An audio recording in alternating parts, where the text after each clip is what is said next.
जय हिंद साथियों, railway group D new exam 2026 के लिए पहला प्रश्न है आप सभी के सामने।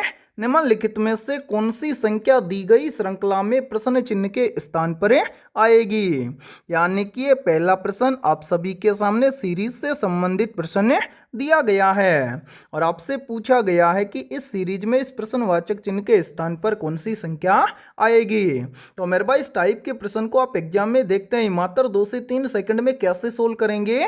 तो वो देखिए आपको जब भी एग्जाम के अंदर सीरीज से संबंधित प्रश्न दिया जाए तो आपको क्या करना है। सबसे पहले आपको ये देखना है कि सीरीज में आपको क्या क्या दिया गया है। तो यहाँ पर ध्यान से देखिए, सीरीज में हमें सबसे पहले दिया गया है 6, 6 के बाद में दिया गया है 10, 10 के बाद में दिया गया है 15, 15 के बाद में दिया गया है 21 और 21 के बाद में पूछा गया है कि इस प्रश्नवाचक चिन्ह के स्थान पर कौन सी संख्या आएगी। तो यहाँ पर ध्यान से देखिए सीरीज को किस प्रकार से सोल्व किया गया है। यहाँ पर ध्यान से देखिए सीरीज में सबसे पहले दिया गया है 6, 6 से कितना बन रहा है 10, 6 से 10 कैसे बनेगा। तो यहाँ पर ध्यान से देखिए यदि हम 6 में क्या कर दें +4 कर दें तो 6 और 4 मिलकर बन जाएगा 10। फिर देखिए 10 से कितना बन रहा है 15, 10 से 15 कैसे बनेगा।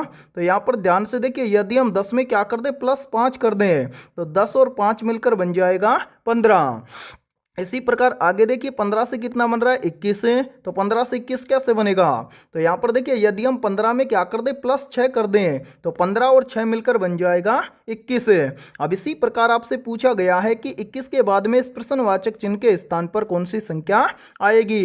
तो मेरे भाई इस प्रश्न चिन्ह की वैल्यू ज्ञात करने से पहले नीचे जितनी भी संख्याएं आई हैं इन सभी संख्याओं को ध्यान से देखिए और पता लगाइए यहाँ पर क्या हुआ है। तो यहाँ पर ध्यान से देखिए सबसे पहले क्या हुआ +4, उसके बाद में +5, उसके बाद में +6, यानी कि ये कंटिन्यू चल रहा है +4 +5 +6। अब +6 के बाद में यहाँ पर हो जाएगा +7, यानी कि 21 के अंदर यदि हम +7 कर देंगे तो प्रश्न चिन्ह की वैल्यू हमें ज्ञात हो जाएगी। तो यहाँ पर ध्यान से देखिए 21 के अंदर हमें क्या करना है +7 करना है। तो 21 के अंदर +7 कर देंगे तो 21 और 7 मिलकर बन जाएगा 28, यानी कि इस प्रश्नवाचक चिन्ह के स्थान पर संख्या भरी जाएगी 28। अब हमें देखना है कि संख्या 28 किसी ऑप्शन में दी गई है। तो आंसर है संख्या 28 हमें दी गई है ऑप्शन सी के अंदर है। तो पहले प्रश्न के अंदर ऑप्शन सी हो जाएगा सभी का करेक्ट आंसर है। तो उम्मीद करता हूं कि जब भी इस टाइप का प्रश्न आपको एग्जाम के अंदर दिया जाएगा तो आप देखते हैं फटाफट से सोल्व कर लेंगे। ठीक है, तो चलिए फिर अगला प्रश्न देखते हैं। दूसरा प्रश्न है आप सभी के सामने। दी गई आकृति में कितने व्यक्ति क्रिकेट और टेनिस दोनों पसंद करते हैं। यानी कि ये दूसरा प्रश्न आप सभी के सामने वेन डायग्राम के दूसरे टाइप का प्रश्न दिया गया है और इस टाइप के प्रश्न को आप एग्जाम में देखते हैं फटाफट से कैसे सोल्व करेंगे तो वो देखिए। और मेरे भाई यहाँ पर ध्यान से देखिए ये प्रश्न बहुत ही इंपॉर्टेंट प्रश्न है और इस टाइप के प्रश्न आपके रेलवे ग्रुप डी एग्जाम की प्रत्येक शिफ्ट के अंदर लगभग 2 से 3 पूछे जाते हैं। तो इस टाइप के प्रश्न को आप कैसे सोल्व करेंगे तो वो देखिए। यहाँ पर ध्यान से देखिए मेरे भाई जो ये त्रिभुज दिया गया है इसके अंदर जितनी भी संख्याएं दी गई हैं वो सभी संख्याएं किसको दर्शाती हैं क्रिकेटर को दर्शाती है, यानी कि क्रिकेट को दर्शाती हैं। उसके बाद में यहाँ पर जो ये वर्ग हमें दिया गया है इसके अंदर जितनी भी संख्याएं हैं ये दर्शाती है हॉकी प्लेयर्स को। ठीक है, यानी कि त्रिभुज के अंदर जितनी भी संख्याएं दी गई हैं ये क्रिकेटर को यानी कि क्रिकेट के जितने भी प्लेयर्स हैं उनको दिखाती है, यानी कि उसको पसंद करने वाले हैं उनको दर्शाती है।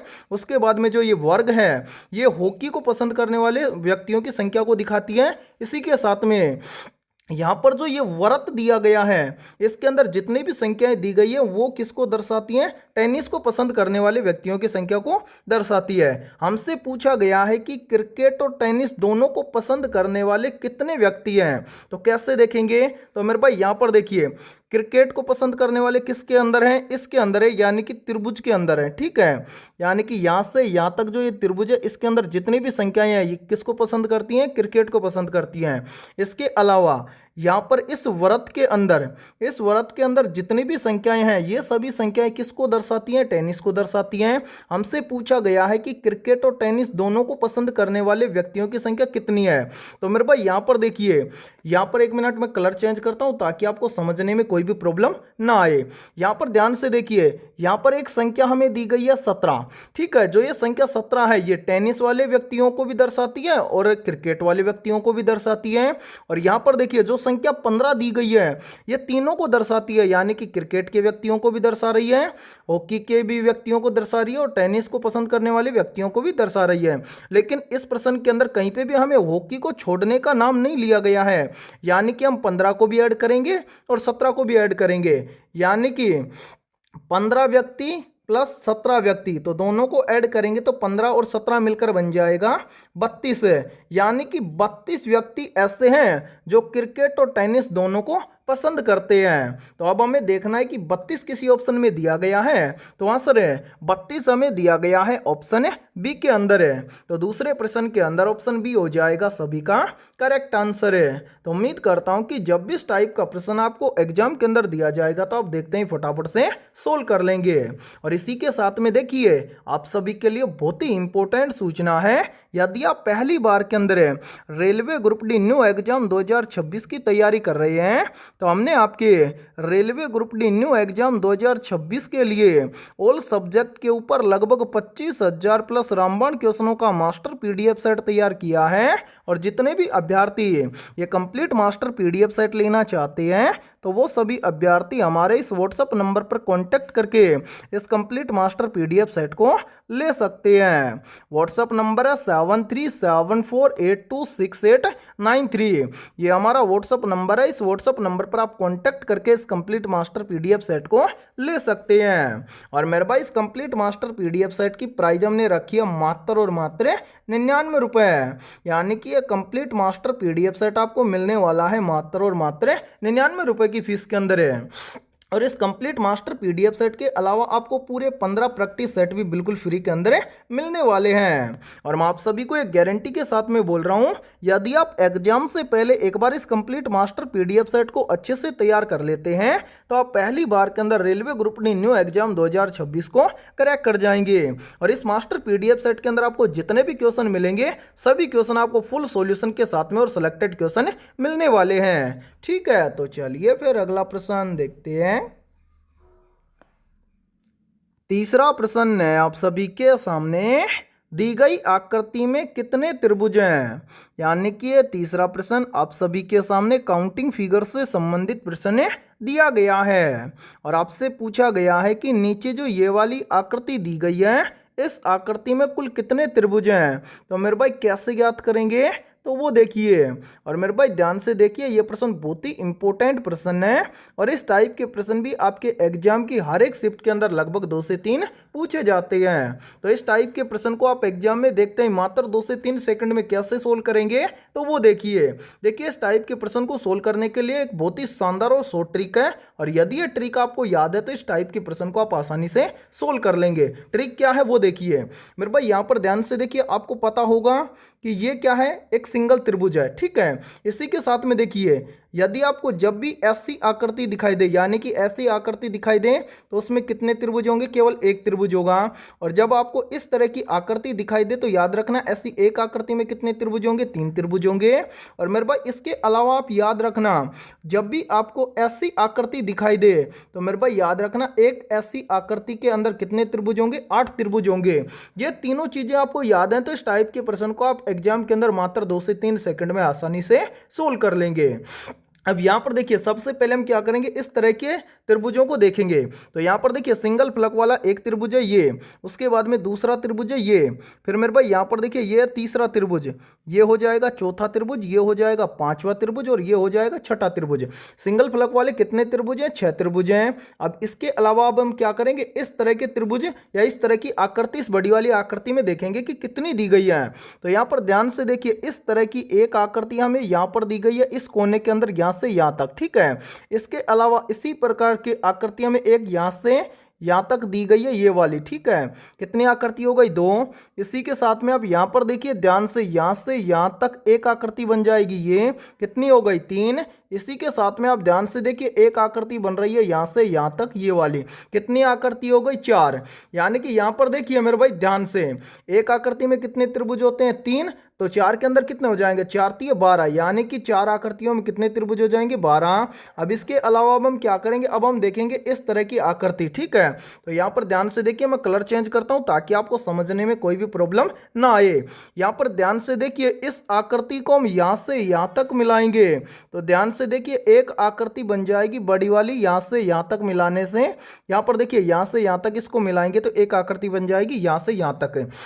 एक आकृति है, एक आकृति में कितने त्रिभुज होते हैं, तो ऐसी एक आकृति में त्रिभुजों की संख्या होती है 8, तो यहाँ पर लिखेंगे 8।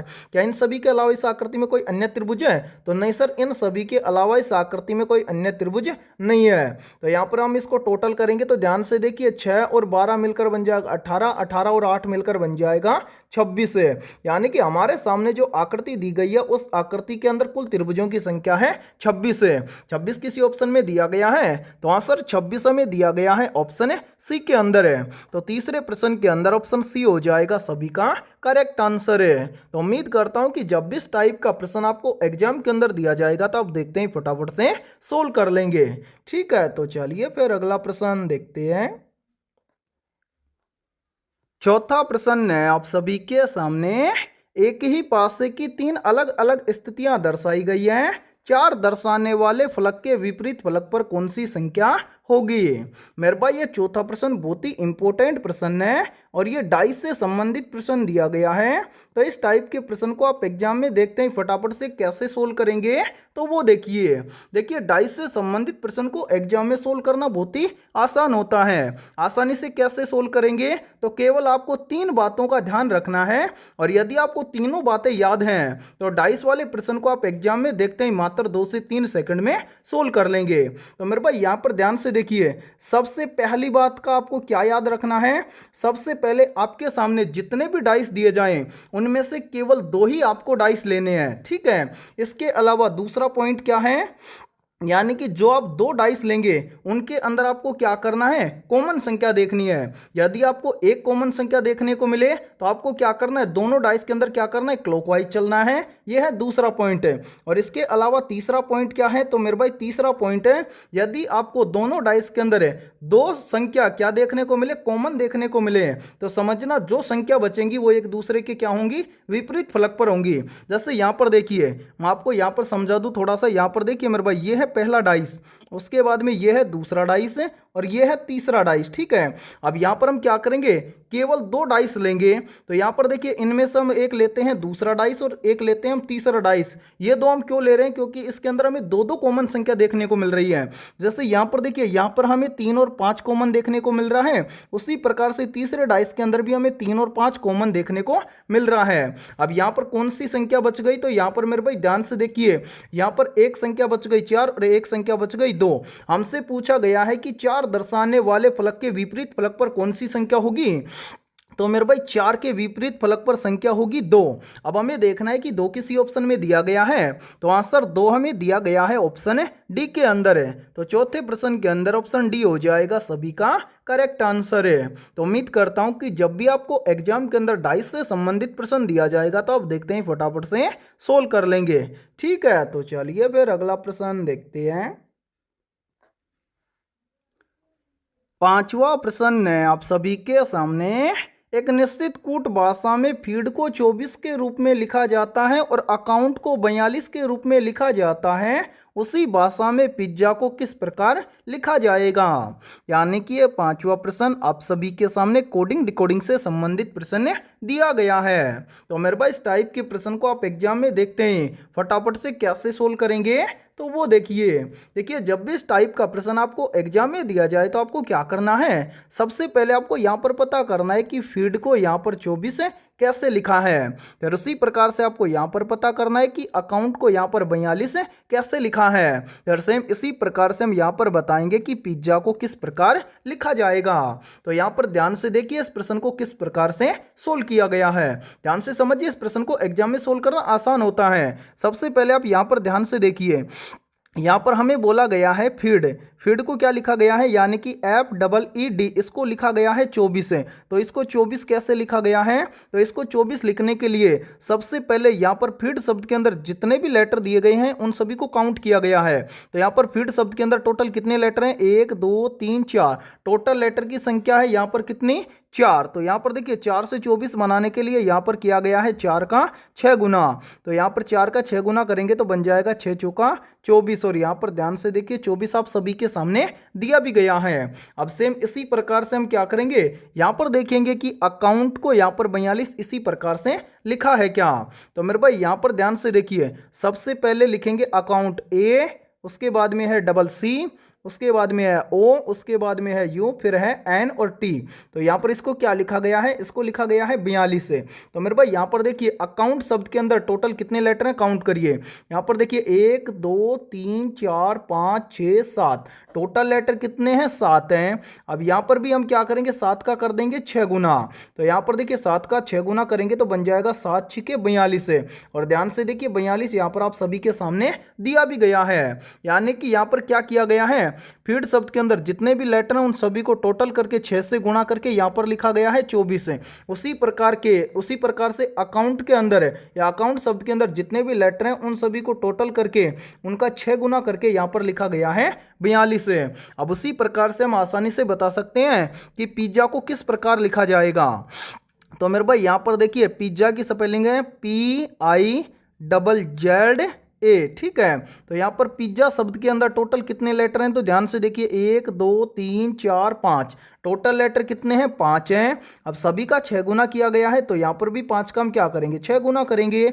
5 का 6 गुना करेंगे तो बन जाएगा 6 पंजे 30, यानी कि पिज्जा को लिखा जाएगा 30। अब हमें देखना है कि 30 किसी ऑप्शन में दिया गया है, तो आंसर 30 हमें दिया गया है ऑप्शन डी के अंदर है। तो 5वें प्रश्न के अंदर ऑप्शन डी हो जाएगा सभी का करेक्ट आंसर है। तो उम्मीद करता हूं कि जब भी इस टाइप का प्रश्न आपको एग्जाम में दिया जाएगा तो आप देखते हैं फटाफट से सोल्व कर लेंगे। ठीक है, तो चलिए फिर अगला प्रश्न देखते हैं।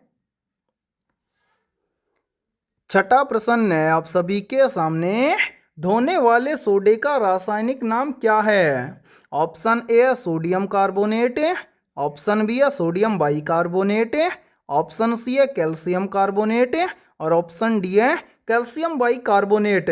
तो यहाँ पर देखिए इन चारों में से करेक्ट आंसर हो जाएगा सभी का ऑप्शन है ए, धोने वाले सोडे का रासायनिक नाम है सोडियम कार्बोनेट। तो छठे प्रश्न के अंदर करेक्ट आंसर हो जाएगा सभी का ऑप्शन है ए। और मेरे भाई ये प्रश्न बहुत ही इंपॉर्टेंट प्रश्न है, क्योंकि ये प्रश्न आरआरबी ग्रुप डी एग्जाम 2018 के अंदर पूछा गया प्रश्न है। ठीक है, तो चलिए फिर अगला प्रश्न देखते हैं। सातवां प्रश्न है आप सभी के सामने, किस प्रकाश में सबसे कम तरंग दैर्घ्य होती है। या फिर देखिए इसी प्रश्न को एग्जाम के अंदर घुमाकर ऐसे भी पूछ लिया जाता है। प्रश्न पूछा जाता है कि किस रंग के प्रकाश में सबसे कम तरंग दैर्घ्य होती है। तो यहाँ पर देखिए इन चारों में से करेक्ट आंसर हो जाएगा सभी का ऑप्शन है बी, बैंगनी रंग के प्रकाश में सबसे कम क्या होता है तरंग दैर्घ्य होता है। तो सातवें प्रश्न के अंदर करेक्ट आंसर हो जाएगा सभी का ऑप्शन है बी। और यहाँ पर देखिए एक प्रश्न का आंसर आप सभी को कमेंट सेक्शन के अंदर कमेंट करके बताना है। आप सभी को बताना है कि किस रंग के प्रकाश में सबसे अधिक तरंग दैर्घ्य होती है। ठीक है, तो चलिए फिर अगला प्रश्न देखते हैं। आठवां प्रश्न है आप सभी के सामने, बर्फ के घनत्व की तुलना में पानी का घनत्व होता है। ऑप्शन ए कम होता है, ऑप्शन बी है उच्च होता है, ऑप्शन सी है समान रहता है और ऑप्शन डी है इनमें से कोई नहीं। तो यहाँ पर देखिए इन चारों में से करेक्ट आंसर हो जाएगा सभी का ऑप्शन है बी, यानी कि बर्फ के घनत्व की तुलना में पानी का घनत्व कैसा होता है उच्च होता है। तो आठवें प्रश्न के अंदर करेक्ट आंसर हो जाएगा सभी का ऑप्शन है बी।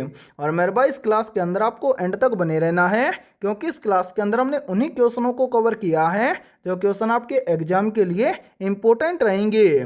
और यदि आपको किसी भी क्वेश्चन के अंदर कोई भी डाउट हो तो आप उस क्वेश्चन का डाउट कमेंट सेक्शन के अंदर पूछ सकते हैं। और जितने भी क्वेश्चन हैं उनमें से किसी भी क्वेश्चन का आंसर यदि आपको पहले से आता है तो उस क्वेश्चन का आंसर भी आप कमेंट सेक्शन के अंदर जरूर कमेंट करें। ठीक है, तो चलिए फिर अगला प्रश्न देखते हैं। नौवां प्रश्न है आप सभी के सामने, तापमान मापने की एसआई इकाई क्या है। ऑप्शन ए है न्यूटन, ऑप्शन बी है केल्विन, ऑप्शन सी है कैंडेला और ऑप्शन डी है फ्लक्स। तो जल्दी से बताइए इन चारों में से करेक्ट आंसर है क्या होगा। आप सभी से पूछा गया है कि तापमान मापने की एसआई इकाई क्या होती है। तो यहाँ पर देखिए इन चारों में से करेक्ट आंसर हो जाएगा सभी का ऑप्शन है बी। तापमान मापने की एसआई इकाई होती है केल्विन। तो 9वें प्रश्न के अंदर करेक्ट आंसर हो जाएगा सभी का ऑप्शन है बी। तो चलिए फिर अगला प्रश्न देखते हैं। 10वां प्रश्न है आप सभी के सामने। मायोपिया से क्या तात्पर्य है, यानी कि मायोपिया क्या है ये आपसे पूछा गया है। तो यहाँ पर देखिए इन चारों में से करेक्ट आंसर हो जाएगा सभी का ऑप्शन है ए। मायोपिया होता है निकट दृष्टि दोष है। ठीक है, तो 10वें प्रश्न के अंदर करेक्ट आंसर हो जाएगा सभी का ऑप्शन है ए। और यहाँ पर ध्यान से देखिए, यदि ये क्लास आपको पसंद आ रही है तो जल्दी से एक बार इस क्लास को लाइक कर दीजिए। और यदि आप हमारे इस YouTube चैनल से पहली बार जुड़े हैं तो इस YouTube चैनल को कर लीजिए सब्सक्राइब और बेल आइकन को प्रेस करना, ताकि ऐसी ही शानदार क्लास का नोटिफिकेशन आपको सबसे पहले देखने को मिले। और आपके जितने भी दोस्त हैं railway group D new exam 2026 की तैयारी कर रहे हैं तो उनके पास भी इस क्लास को आप ज़्यादा से ज़्यादा शेयर करें। ठीक है, तो चलिए फिर अगला प्रश्न देखते हैं। 11वां प्रश्न है आप सभी के सामने। अमल का स्वाद कैसा होता है। तो यहाँ पर देखिए, आप यहाँ से 2 प्रश्न पूछे जाते हैं, अमल और क्षार दोनों से ही पूछे जाते हैं, तो दोनों के बारे में आप जान लीजिए। सबसे पहले यहाँ पर देखिए आपसे पूछा गया है कि अमल स्वाद में कैसा होता है। तो मेरे भाई याद रखना, अमल स्वाद में कैसे होते हैं, खट्टे होते हैं। और यहाँ पर देखिए जितने भी पदार्थ होंगे जिनका पीएच मान 7 से क्या होगा, कम होगा, उनको किसके अंदर रखा गया है, उनको रखा गया है अम्लों की श्रेणी के अंदर। ठीक है, इसी के साथ में आप देखिए यहाँ पर ध्यान से देखिए, दूसरा पूछा जाता है कि क्षार स्वाद में कैसे होते हैं। तो मेरे भाई याद रखना, क्षार स्वाद में कैसे होते हैं, यानी कि क्षार होते हैं स्वाद के अंदर होते हैं कड़वे। ठीक है, और क्षार का पीएच मान क्या होता है, 7 से अधिक होता है। अब यहाँ पर आपसे पूछा गया है कि अम्ल का स्वाद कैसा होता है। तो मैंने अभी आपको बताया कि अम्ल का स्वाद कैसा होता है, खट्टा होता है। तो खट्टा में दिया गया है ऑप्शन ए के अंदर, यानी कि 11वें प्रश्न के अंदर ऑप्शन ए हो जाएगा सभी का करेक्ट आंसर है। और इसी के साथ में देखिए एक प्रश्न का आंसर आप सभी को कमेंट सेक्शन के अंदर कमेंट करके बताना है। आप सभी को बताना है कि रक्त का पीएच मान कितना होता है। इस प्रश्न का आंसर आप सभी को कमेंट सेक्शन के अंदर कमेंट करके बताना है। तो चलिए फिर अगला प्रश्न देखते हैं। 12वां प्रश्न है आप सभी के सामने। प्रकाश वर्ष किसकी इकाई है। तो यहाँ पर देखिए इन चारों में से करेक्ट आंसर हो जाएगा सभी का ऑप्शन है सी।